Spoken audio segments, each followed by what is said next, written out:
Olá, mais um episódio do Santa Helena Mastologia nesse Outubro Rosa. Queria agradecer a doutora Mirtes, a doutora Sheila, a presença de vocês para a gente bater esse papo legal sobre a sexualidade, né? Acho que nessa fase a gente tem focado, né, Jonathan, nessa faixa etária de maior risco do câncer de mama, que é entre 45 e 55, que é justamente naquela fase da vida da mulher em que elas começam a queixar muito da queda da libido e vêm as alterações da perimenopausa. Então, acho que é importantíssimo a gente tentar contribuir para a vida, para a qualidade de vida dessa mulher com informação de qualidade, né? E aí, com vocês, com certeza, a gente vai conseguir deixar mensagens bem legais, né, Jonathan? Pois é, eu já começo jogando para vocês. Estamos na fase do climatério, naquela fase que já preocupa a mulher, não entrou na menopausa, mas sabe que está perto, começa as alterações hormonais. E aí, como é que a gente deve seguir? Sheila, pode falar? Bom, focando a sexualidade, eu acho que primeira coisa, aquelas pacientes que já são acompanhadas por vocês, sempre o médico ginecologista que acompanha e o mastologista também, mostrar interesse em saber dessa mulher como é que está a vida sexual dela. Em geral, as pacientes que têm uma referência de vida sexual boa antes desse período climatérico suportam melhores as mudanças, porque as mudanças vão ocorrer. Claro que são individualizadas. Então, cada uma vai vivenciar esse momento de uma forma diferente. Mas o que a gente vê, no geral, muitas vezes, a falta de interesse do profissional que acompanha em perguntar sobre a sexualidade. Então, as mulheres já têm uma dificuldade cultural mesmo de falar sobre sexo e elas se retraem nessa queixa. E focar também em entender como era o referencial erótico e como era a vida sexual dessa paciente anteriormente, a esse momento climatérico ou a um diagnóstico oncológico. Eu penso o seguinte, que a primeira coisa que a gente precisa pensar é o climatério ele vai chegar, ok? Ele vai vir para todas nós. Já chegou para mim. E o conhecimento e se aceitar é a primeira coisa.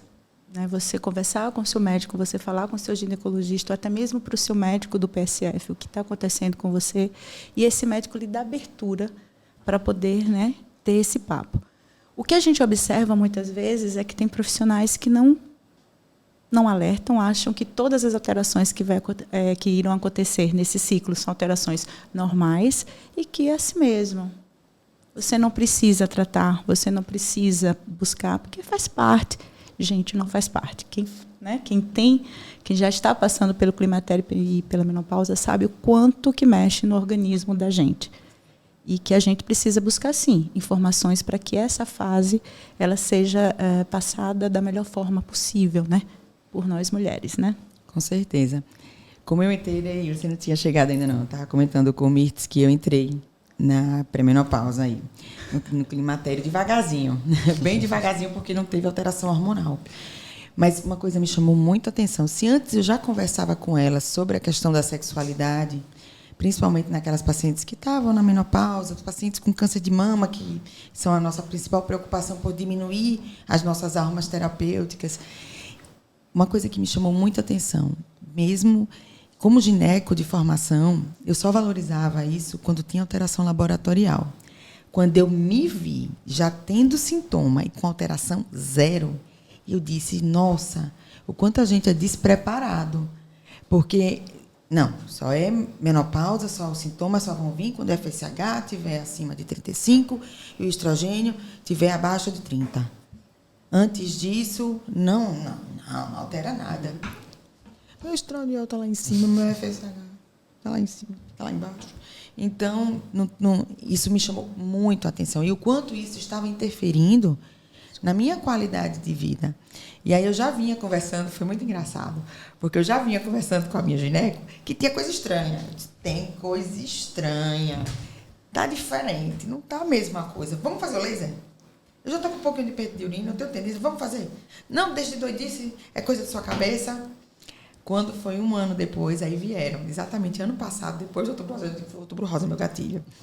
Exatamente depois do Outubro Rosa, veio a indisposição, que para mim foi o pior. Para mim, o pior sintoma de todos. Acho que por eu já ter hábitos de vida muito saudáveis, atividade física regular, alimentação anti-inflamatória, mas a indisposição, eu fazia, meu Deus, eu me quero de volta, essa não sou eu.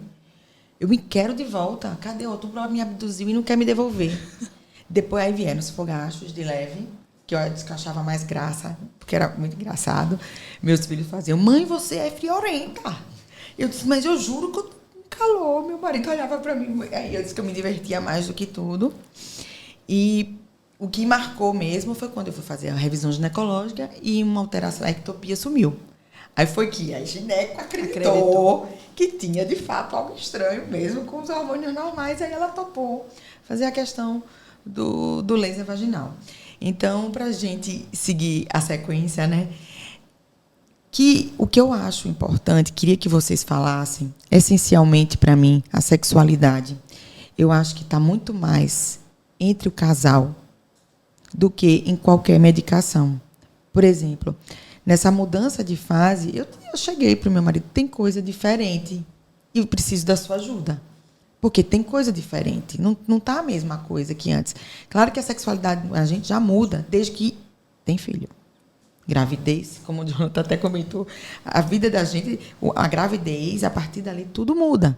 Muda porque a gente divide a nossa cabeça, já não é mais o casal e a casa, já entra uma criança que passa a ser muitas vezes a prioridade na vida da gente, né? E aí já começa a interferir e vem as mudanças, a sobrecarga de trabalho, o envelhecer, e tudo isso vai alterando, né? Eu queria ouvir um pouquinho de vocês sobre essa questão do comportamental, do que a gente pode fazer ali casal. Então, você falou várias coisas que são importantes na sua fala, que a gente pode pontuar. Uma, que o sexo é uma estrutura dinâmica da vida. O sexo não é para ser igual mesmo, ele vai mudar.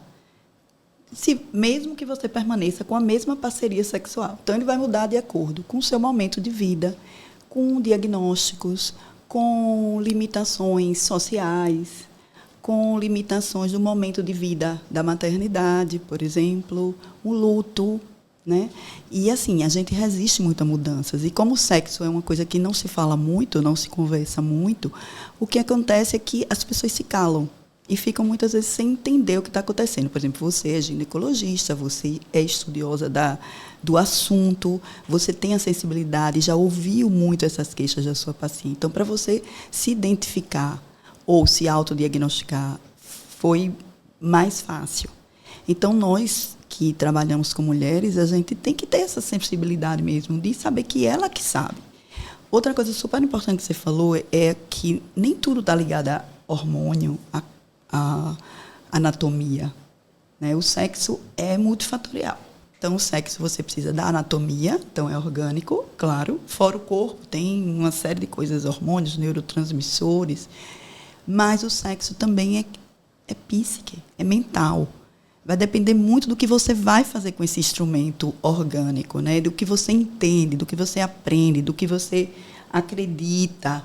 Vai precisar também de como foi esse aprendizado, porque o sexo é um comportamento, que você falou ali, e é um comportamento aprendido. Ninguém nasce sabendo fazendo sexo. Não é como um impulso de morte, como respirar. Você já nasce sabendo respirar. Sexo você vai aprender. Então, é um comportamento aprendido. E como a gente aprende é muito importante. Então, nesse aprendizado é que se sedimenta, é que se estabelece as disfunções ou as inadequações. Aí vem outra coisa que você falou, que é super importante em sexualidade, a adequação do casal. Porque tudo isso que eu falei de multifatorial tem mais um complicador ou um... Vamos dizer assim, falar complicador, parece que a gente vai problematizar mais o sexo, mas você tem que se adequar ao outro. Você tem a sua sexualidade, elas devem ser pessoais e intransferíveis. Ok, você tem que estar bem com a sua própria personalidade, com o autoconhecimento. Mas você vai adequar a sexualidade de outro, que é diferente de você. Você pode amar essa pessoa, ter o maior tesão, mas ele tem a sexualidade dele. Então, existe essa questão de que é muito o casal, sim, porque Dr. Ricardo Cavalcante e a Pregoa que é um dos nossos maiores teóricos da sexualidade no Brasil, quiçá do mundo, ele fala que muito mais importante do que tratar a disfunção é você adequar o casal. Porque, inclusive, se existe uma pequena inadequação desse e uma pequena inadequação daquele, e estiverem adequados dentro dessa inadequação, não existe disfunção. Sim. Mesmo que um cara tenha, sei lá, disfunção erétil. Se essa mulher tiver climatérica e tiver pouco lubrificada, eles podem se adequar e serem muito felizes e satisfeitos sexualmente, sem exatamente ter aquela ereção que ele tinha, naquele tempo que ele tinha, com movimentos coitais que ele tinha, e ela vai se satisfazer do mesmo jeito, e ele. Então, isso que você falou, quer dizer, dentro da sua fala, que foi um depoimento pessoal, a gente pode pensar várias coisas super verdadeiras. E, nesse momento periclimatérico, a gente sabe que as coisas tendem a se acentuar, né? Assim, eu acho que é fato que o nosso organismo muda, que a vagina resseca, que o desejo diminui. E ainda quando você vai tentar ter a relação, às vezes você tem dificuldade de chegar no orgasmo quando a gente está no climatério e na menopausa. É uma coisa fisiológica que aparece, sim, e que a gente precisa estar atenta para que a gente possa corrigir quando isso começa a atrapalhar o casal. No entanto, a gente sempre precisa dizer para a paciente que não é uma reposição hormonal que pode trazer aquela vida sexual que ela tinha antigamente. Porque muita coisa vai mudar, né? E muita coisa também é colocada muito em cima de nós, mulheres. Onde, quando a gente trabalha com climatério e menopausa, a gente vê que o homem também passa por algumas transformações e que, muitas vezes, para ele não aceitar, ele coloca aquilo ali: mas você já está na menopausa, você está ressecada, você não se lubrifica. Então, eu acho assim, que existe, sim, essas alterações físicas na mulher e que ela precisa saber, né, procurar o tratamento para isso. Você, por exemplo, você não quis, você faz terapia hormonal? Você procurou laser de CO2, né? Então, assim, a gente tem uma tecnologia, a gente tem várias tecnologias. E quando a gente pensa no climatério e menopausa, a gente tem que pensar nela como um todo também. E uma vez que você consegue trazer essa mulher, e olha só, tá? A mulher de 50 hoje não é aquela mulher de 50 de 20 anos atrás, não. Ela é uma mulher que ela tem uma atividade, ela tem uma vida profissional, ela quer ter aquela sua vida sexual. Né? Ela não é que busque ser jovem, mas a gente precisa, sim, buscar o que a gente tem hoje para que a gente possa proporcionar. Mas, por outro lado, não adianta ela ter tudo se ela não tem a parceria do seu companheiro, né, Sheila? Isso. Onde eles não se conversam, onde eles não se falam. A gente chama de comunicação sexual, né? Que é bastante pobre. É difícil falar sobre sexo, inclusive, pasmem, com a pessoa com quem você partilha a sua sexualidade, com quem você tem toda a intimidade. Eu digo que troca fluidos e não conversa. Não, e muitas vezes ela entra no climatério, ela entra na menopausa, ela vai ter relação sexual, está doendo, machucando, e ela com vergonha, ela não diz para seu parceiro: olha, está doendo, está machucando, porque talvez vai achar que está velha, que não é bem por aí, né? Aí é que começa o que a gente chama de evitação, né? A mulher começa a evitar o encontro. Então, ela começa a inventar desculpas, ou ir dormir mais cedo, ou chegar mais tarde, dor de cabeça. Né? Então, isso que você falou foi bem importante, Mirtes, porque nós, profissionais de saúde, precisamos ser treinados, porque a gente sabe que na nossa faculdade não tem formação em sexualidade, e sexualidade é vida. Eu, como terapeuta sexual, eu atendo pacientes disfuncionais, mas muitos casais nem precisam de terapia, eles precisam de aconselhamento. E o médico, o próprio médico ginecologista, algum mastologista, pode fazer isso. Né? Ouvir, permitir que fale, primeiro, abordar o assunto primeiro. Porque quando você aborda, você permite que eles falem. Orientar sobre anatomia, sobre fisiologia, como você disse, sim, vão acontecer mudanças. E mudar nem sempre é para ser uma coisa desastrosa.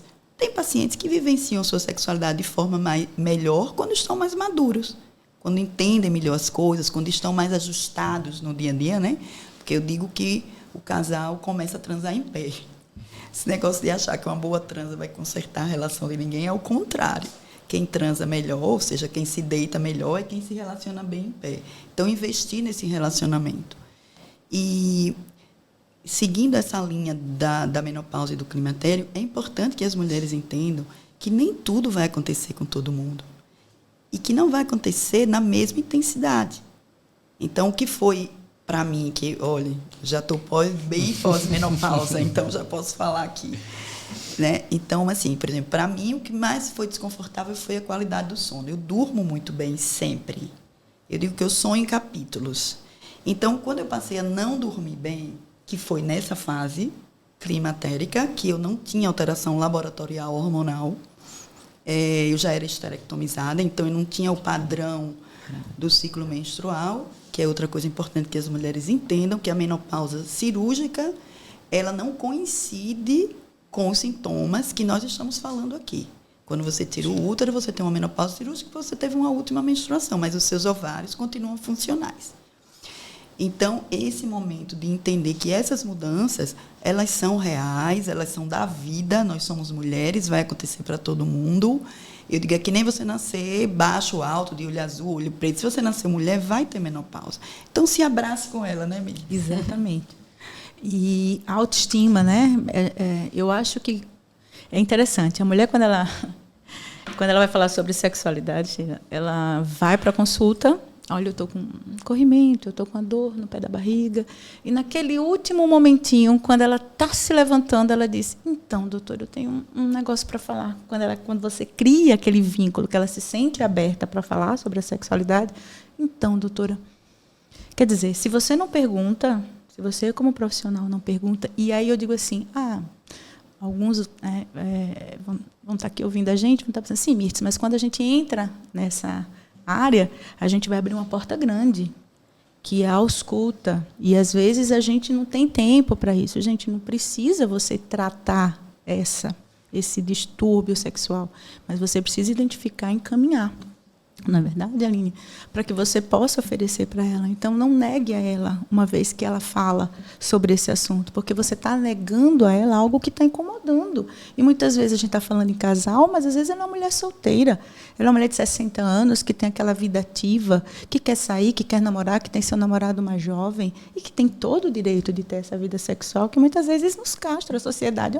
60 anos? Como assim? Você ainda com o namorado? Como assim?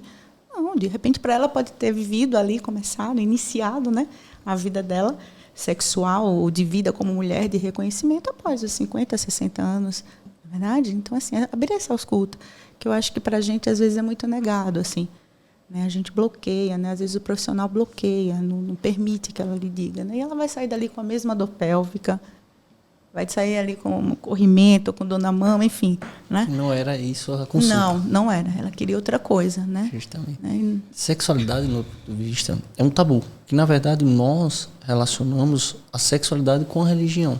Sim. Então, não se fala muitas vezes por conta disso. Se eu falar sobre isso, eu estou pecando. Ou eu vou ser uma mulher safada. Ou Isso. então eu vou sair dos padrões do que, né, a sociedade nos impõe. Né? Nossa, ela gosta de sexo. O bom é que isso está mudando. Graças então, nós estamos falando sobre isso, então é muito falado sobre isso. No Outubro Rosa, nós estamos falando sobre a importância da sexualidade e o câncer de mama. Então, isso é muito bom. A gente está dando...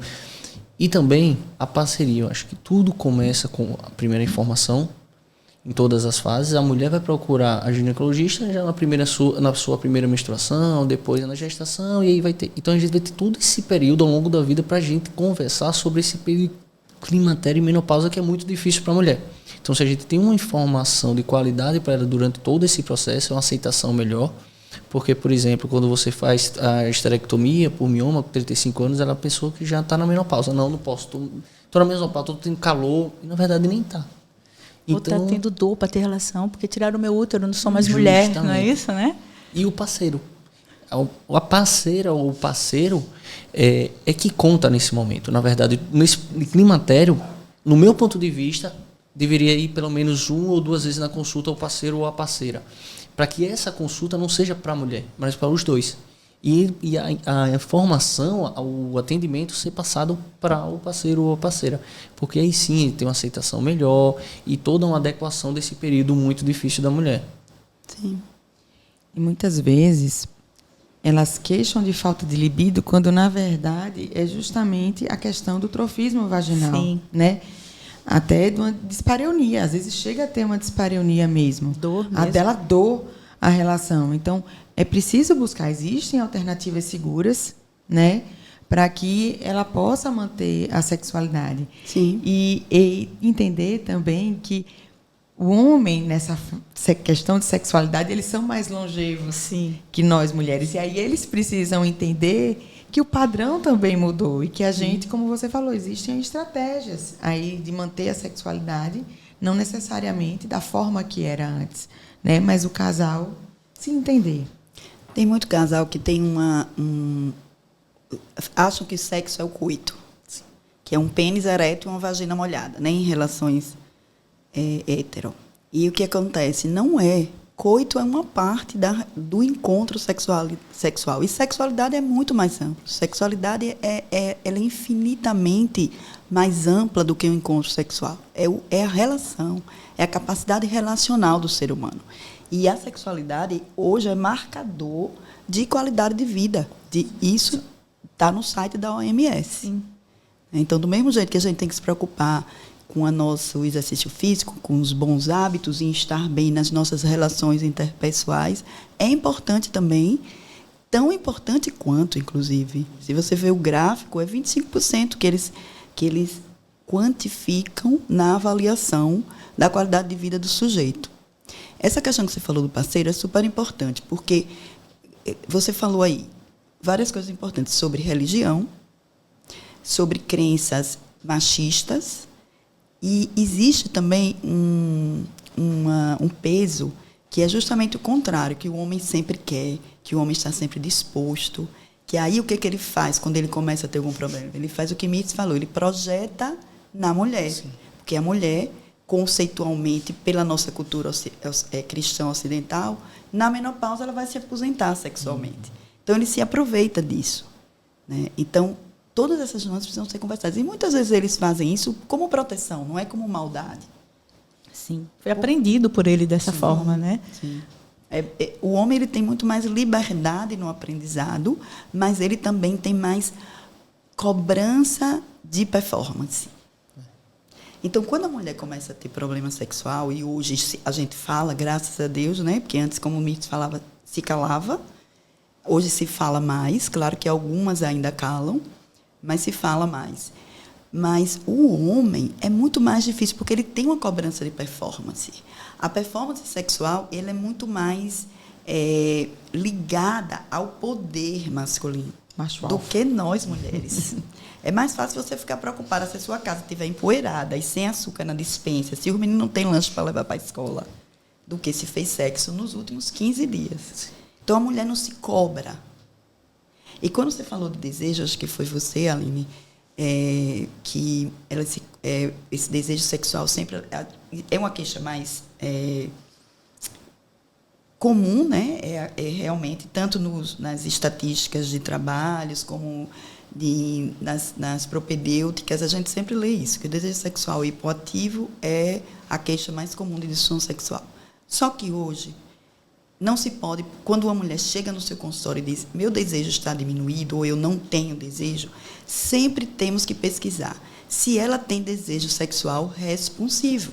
Porque há uma diferença entre desejo sexual espontâneo, que na mulher talvez climatérica fique mais retardado, até por coincidir, às vezes, em relações de longo prazo, que já existe uma habituação do estímulo.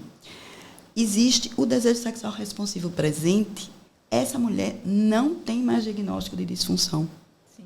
Se você diz, tá, tudo bem, você não está com desejo, mas se você chegar lá no jogo erótico, ou se você se deixar estimular, porque o ciclo de resposta sexual da mulher ele é mais circular, ele não é tão linear, ele não é tão como a gente aprende desejo, excitação, orgasmo e resolução. Não tem essa resposta tão reta, né? Tão linear, então ele é mais circular. Então, se você se deixa estimular, ou se você vai fazer um programa romântico, ou, sabe, vem um beijo daqueles de língua bem colado, dá uma cosquinha lá embaixo. Se ela disser dá, não tem desejo sexual hipoativo. Porque ela tem desejo sexual reativo. Sim. Precisa ter o estímulo. Precisa ela entender que o desejo dela primordial, não que ela não possa ter espontâneo. E só pegando, desculpe a demora, mas pegando o seu gancho que você falou das mulheres que não têm parceiro. Sim. Ou parceira. Sim. É outra problemática do médico. Né, de abordar, tá, você não é casada, tá, não, mas eu não estou com ninguém. Tudo bem, não está com ninguém, mas você está saindo, você está ficando com alguém. No último mês, você transou com alguém, transou com camisinha, quantos parceiros você teve? Gente, é para falar de uma forma natural. Isso. Você não vai estar julgando. Sim. Agora, é importante que a sua, seu faces Sim. demonstre que você não está julgando. Se você não dá conta de perguntar, é melhor nem perguntar. Sim. Porque o que acontece, quando você falou também sobre o tempo que às vezes o médico não tem, os médicos que atendem a mulher têm para fazer as perguntas, existe também a falta de conhecimento. Não pergunta porque não sabe o que fazer com a queixa.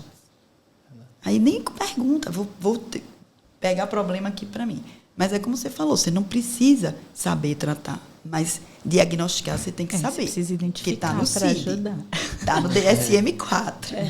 4 não, 5 já. Eu acho que hoje a mulher é diferente. Eu, hoje, com 54 anos, eu acho que, assim, lembrando de minha mãe com 54 anos, apesar de que ela era para frente, viu? Ela fazia THA, então, né? Assim, THA é terapia de reposição hormonal, tá? Então, assim, eu acho que a gente é diferente hoje, né? Em todos os sentidos. Mesmo que você não tenha você não é casada, você não tem o seu parceiro fixo, mas você tem sim, você tem o seu desejo sexual ali, né? Que você pode, em qualquer momento, sem o julgo, né? É interessante que as mulheres mais jovens, não sei hoje, porque talvez o comportamento tenha mudado muito, mas na minha época a gente dizia, olha, eu não vou ter relação sexual no primeiro encontro, porque isso ele pode me julgar. Hoje a gente já vê uma mudança de comportamento nesse sentido um pouco diferente. Bem, se eu estou à vontade, eu quero, eu vou. E isso acontece um pouco também com a maturidade. Então, por isso que a vida sexual da mulher ela tem suas fases. Ela vai ter a sua fase, né, quando você é adolescente, pré-adolescente, quando você é uma mulher mais madura, quando você tem uma doença que pode limitar um pouco ou muito, né, a sua vida sexual, como, por exemplo, um câncer de mama, no qual você vai mudar a sua imagem, a sua figura, né, seu corpo, ele vai mudar e você vai ter que se reencontrar, se ressignificar em relação àquilo ali que você está vendo. Então, acho que o importante é isso, como você falou, é esse médico não ter medo de perguntar, ainda que ele não saiba, mas ele deve procurar saber pelo menos como ajudá-la, porque isso está chegando cada vez mais frequente, né, no nosso consultório, né? Todos os sentidos, mulheres jovens com câncer de mama. E aí, você vai castrar essa mulher? Eu tenho pacientes que o casamento acabou porque teve o câncer de mama, teve que se submeter a um tratamento, né, que não é fácil, independente de ser mama. O tratamento de câncer é complicado e o parceiro não suportou, não julgando ele, obviamente, mas que não suportou segurar a onda, né? Então, eu acho que isso a gente precisa ter esse conhecimento de como ajudá-las, né, nessas fases e também quando algumas doenças, né, algumas alterações acontecem, né, no roteiro de vida dessas mulheres, né? E assim, falando desse ponto de vista do câncer de mama, a mulher teve o diagnóstico, já traz um histórico. Diagnóstico de câncer já começa. Então, aquele medo de morrer, aquele medo, a gente sabe que, graças a Deus, o tratamento vem evoluindo muito do câncer de mama e que temos muito mais sobreviventes hoje, sobrevida global, do que alguns anos atrás. Mas o estigma continua o mesmo. Por mais que tenhamos resultados melhores, o estigma é o mesmo e o medo do homem também continua. Sim. Então, o homem fica, será que ela vai viver? Como é que vai ser isso? Então, a doença começa a ser a pauta da casa. Sim. E a vida sexual, em último lugar. Ela já fala, vai tirar a parte importante de mim, vai me castrar, vai me mutilar. Eu não gosto muito dessa frase, mas ela vai me mutilar. E isso pesa muito para essa paciente. Mas a gente sabe que nesse primeiro contato, no diagnóstico, no começo do tratamento, e que após isso a gente tem muita coisa. Por exemplo, o estriol hoje que a gente já pode usar, tem alguns dados de segurança para essa paciente por ressecamento vaginal. depois do tratamento, dependendo do tipo de câncer de mama que ela teve. Então, a gente já pode ter alguns estudos mais recentes que dão uma certa liberdade. E outro ponto muito importante que acho que vai chegar uma hora que a gente vai discutir aqui é terapia de reposição hormonal. Uma amiga ginecologista falou, se eu quero contraindicar, eu mando para você, que é mastologista. Ela falou assim, eu disse, não é assim, nem todo mastologista. E hoje em dia, eu falo sempre, é individualizar. Porque a gente precisa pensar naquela paciente como um todo. Sim. Eu não vou olhar num dado científico que me dá um aumento de 20% de câncer.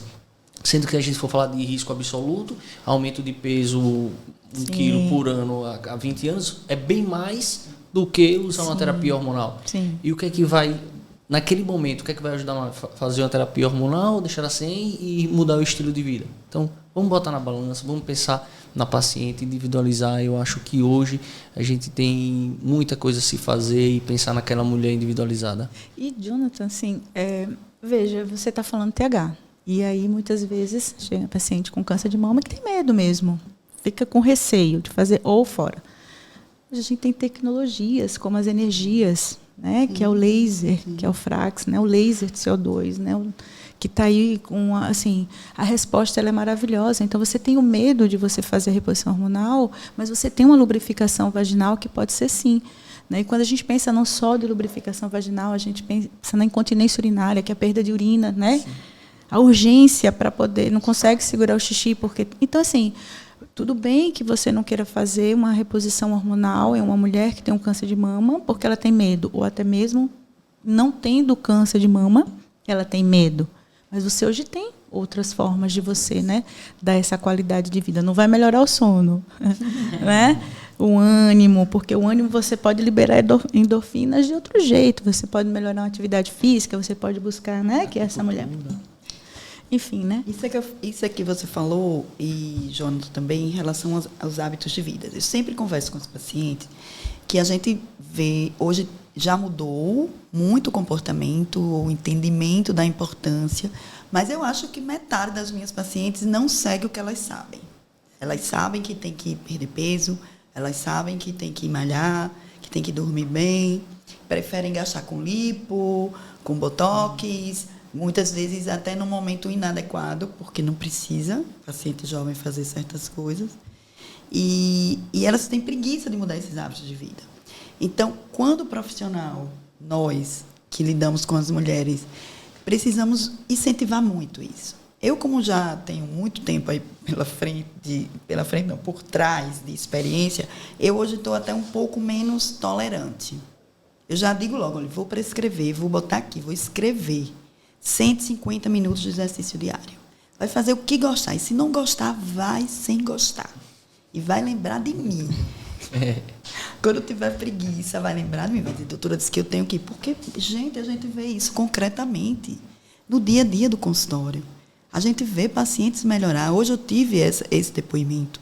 Paciente do interior, uma paciente que a gente acha até que culturalmente não ia ter tanto entendimento, e ela melhorou todos os parâmetros. Ela tá fazendo TH comigo porque ela foi nesse momento climatérico.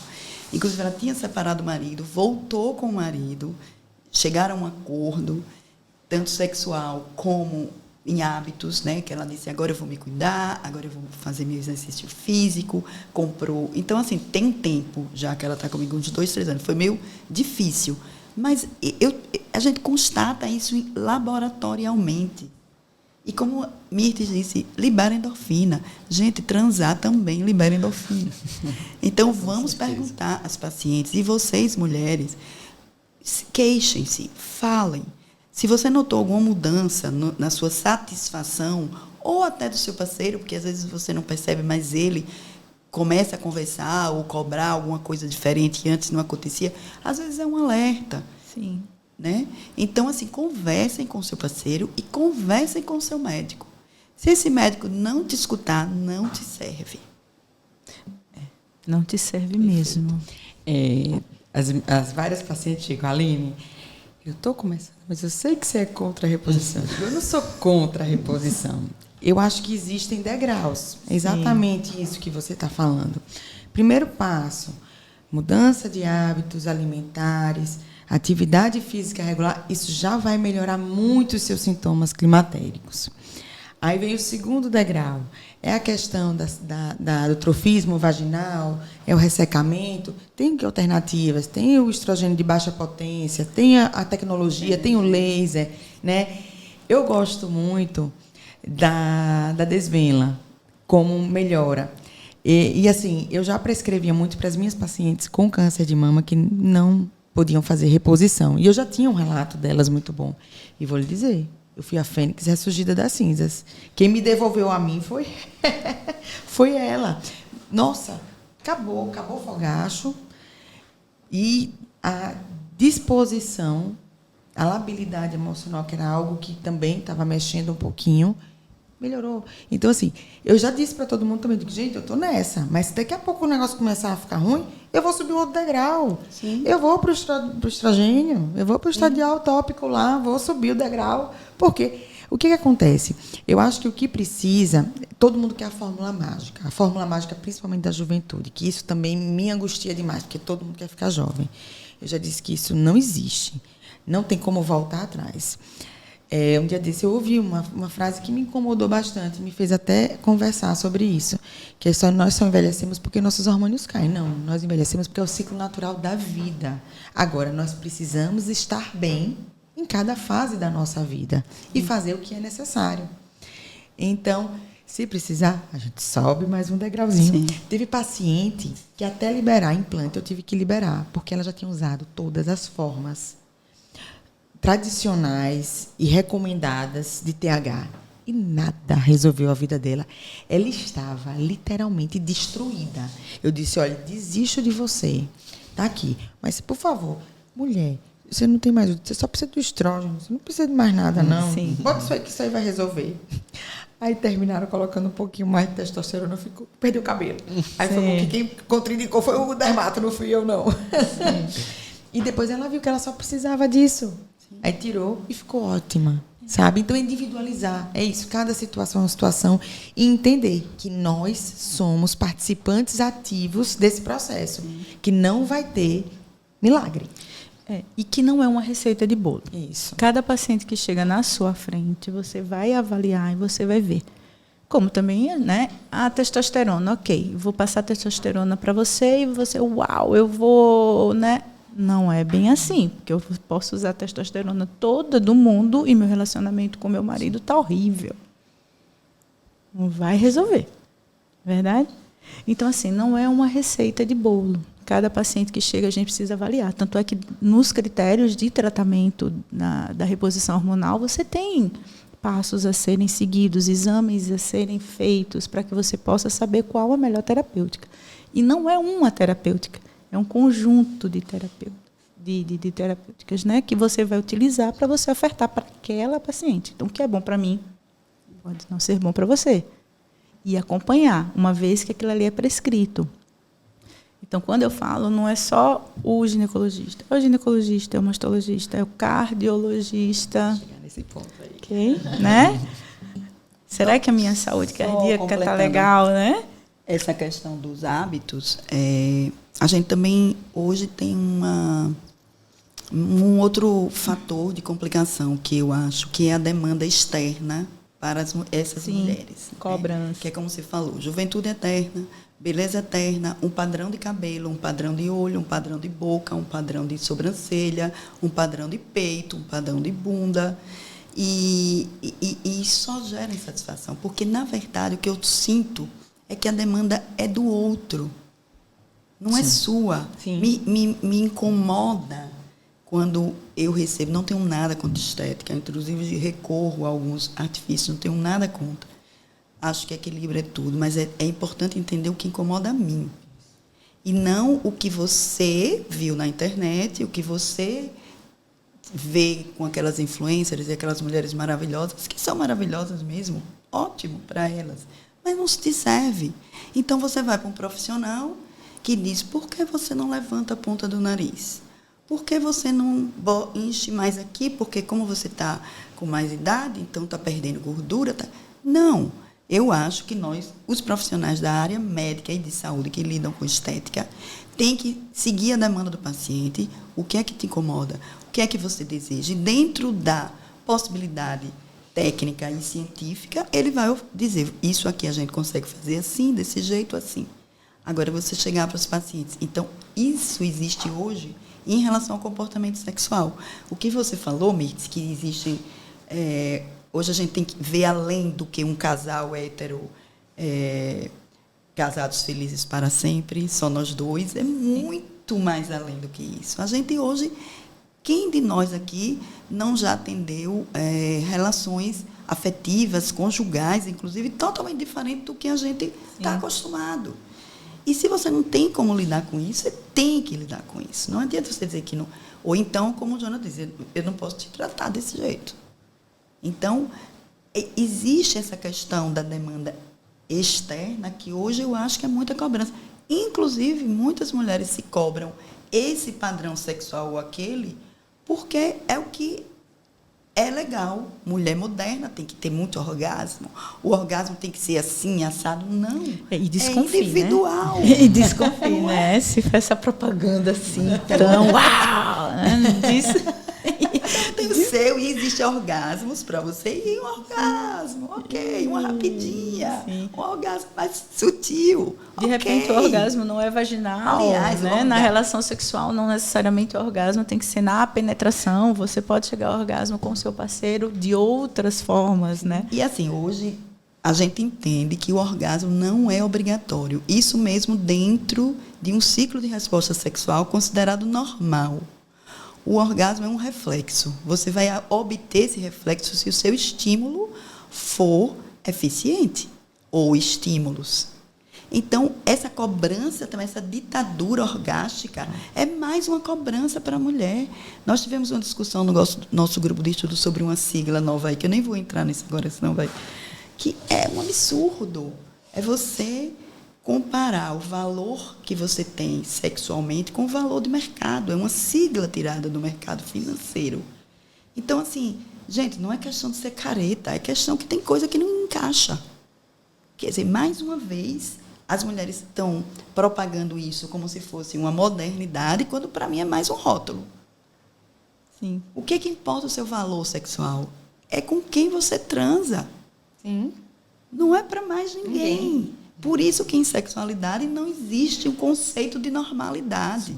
Não existe. Existe o que eu estou satisfeito. E o quanto o meu parceiro está satisfeito com a nossa parceria. Ou parceiros, né?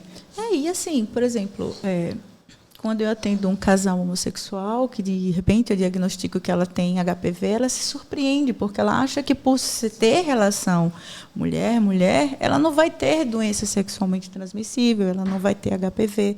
Né? Então, assim, hoje a gente precisa estar aberto, ou mesmo, não precisa ser homem, mulher, homem, mulher. Não, você pode passar por momentos da sua vida que, de repente, você tem, naquele momento, a relação heterossexual, mas, em algum momento, você pode experienciar uma relação homossexual. Então, assim, não existe um padrão. Esse padrão que se impõe, eu acho que ele é complicado até para quem... Assim, nós médicos, eu acho que a gente tem... Quando eu entro no consultório, eu tiro toda aquela minha roupa, né, de preconceito ou de crenças e vou desnuda para poder entender e ajudar a quem está ali na minha frente. Ainda que, diante de algumas falas, eu meio que me assuste diante da minha crença, mas aqui eu vou buscar ajudar ela da melhor forma que eu posso ajudá-la. Entendeu, Aline? Porque se a gente já entra com os preconceitos, se a gente já entra com um padrão instagramável... Esses dias eu vi uma senhora de 70 anos com um corpo totalmente... com anabolizante, testosterona, todo definido, coxas grossas, tal, enfim. Aquilo ali é um padrão para ela legal? Que bom, mas pode não me servir como padrão. Você vê uma pessoa, uma mulher, eu brinco com as minhas alunas, professora, não é possível. Eu malho, aí chega aquela toda trabalhada na coxa. Meu amor, assim, só no puxa-ferro, você não vai conseguir ficar daquele jeito. Até porque é um corpo de homem, né? Um corpo de mulher. Não, sabe o que eu brinco? Que nem pedreiro tem mais abdômen definido, porque é tudo elevador, é tudo nas máquinas. Então, nem homem tem mais. naturalmente. Eu vou desconstruir algo aqui, né? Não fiquem tristes, mas é a base de remédios que a gente sabe que se procura para poder tomar uma testosterona, um anabolizante mais pesado, enfim, vai ter. Não adianta você só estar ali legal, vai lhe deixar, mas não busque aquele padrão, né, de um corpo, de uma coxona, né? Às vezes até implante no bumbum. E o padrão muda, né? Sim. Se você pegar as obras de Rembrandt, de Botticelli, tudo barrigudinha, tudo com celulite, né? Isso. Porque o padrão de beleza da época era aquele, né? Sim. Então, se aquilo ali lhe satisfaz, ok, mas se não é aquilo, não busque apenas por modismo. O que me preocupa em relação a justamente... Porque é anabolizante. Eu falo isso. Se eu digo, você lembra que a gente chamava de bomba na minha época? Sim. É exatamente isso. É um bando de mulher bombada. E que não está avaliando o risco. Porque os cardiologistas estão aí falando do aumento dos infartos e dos AVCs. Por que homem sempre teve mais infarto e AVC? Né? Então, assim, medir as consequências a longo prazo. Será que a sua saúde, a sua vida... vale menos do que um corpo altamente definido? Será que você precisa seguir esse padrão, né? Isso é algo que me incomoda, porque eu acho que minha vida vale tanto, eu quero viver tanto ainda. Né? E é momentâneo. Sim. Porque você manter aquilo ali usando anabolizante e você parar o anabolizante e conseguir manter é complicado. Engorda. Não Normalmente engorda, né? Para você manter aquilo ali, então aquele momento pode custar muito no seu futuro. E voltando, vocês estavam falando, eu acho que parte do ponto principal é o autoconhecimento. Eu acho que padrões vão vir, vão sair, vão mudar, mas se você tem um autoconhecimento, esse padrão não vai te afetar. Eu quero um nariz empinado. As mulheres procuram, tem mulher que procura, quando coloca, não foi do jeito que eu queria.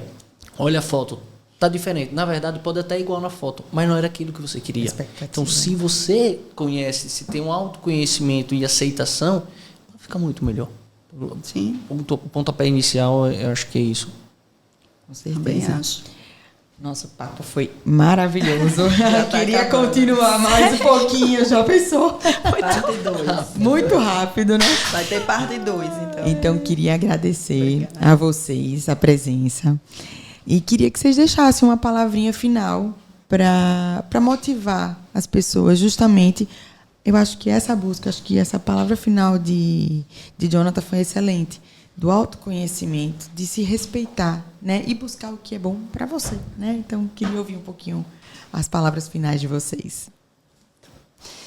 Em primeiro lugar, agradecer pelo convite, adoro falar sobre sexo. E passar esse recado para as mulheres, sim, não só a importância do autoconhecimento, mas também entender o direito que você tem a ter a sua sexualidade satisfatória, bem resolvida. Existem médicos, existem terapeutas, existem várias opções para você, então não se sinta diferente, porque as queixas de disfunção sexual, elas são muito comuns, muito mais do que você pensa. Como é um assunto muito íntimo, a gente tende a se calar. E essa autoestima, essa autoimagem é muito prejudicada nas pacientes que não funcionam bem sexualmente. Tá bom? Então, não se calem.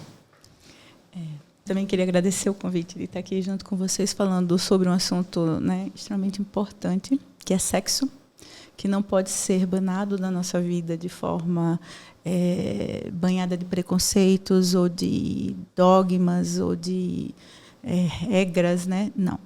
Então, se busquem, se conheçam. Antes de buscar qualquer apelo sexual no outro, primeiro você precisa se conhecer, saber o que lhe dá prazer, né? O que lhe satisfaz, o que lhe deixa feliz. Porque se você não souber, não vai ser o outro que vai lhe dar, né? E, diante do que você sente hoje, busque, converse com o seu médico. Procure, né, falar do que você sente, a queixa que você tem. Se você está no climatério, se você não está no climatério, se você é uma paciente que tem câncer de mama, busquem informação. Porque hoje a medicina, ela, sem dúvida nenhuma, ela evoluiu para que possa proporcionar para nós mulheres uma melhor qualidade de sexo e de vida. E, apesar de ser um tabu, é um assunto muito importante. Como a senhora falou agora, faz parte da qualidade de vida. é um dos pilares da qualidade de vida. E se você não consegue falar com o médico, o tema sexualidade é multidisciplinar, multifatorial. Então, converse com o seu psicólogo, psiquiatra, nutricionista. Alimentos vão ajudar para isso. Então, mas não deixe de falar. Apesar de ser um tabu, a gente só quer ajudar você a ter uma qualidade de vida melhor e sexualidade faz parte disso. Só para concluir, e não deixe de conversar com seu parceiro. Tem que namorar, tem que se curtir. Não se conquistaram uma vez na vida, não é assim? Então, que isso dure para sempre. Não é porque envelheceu que tem que perder esse encantamento e essa conquista. Até o próximo. Obrigada.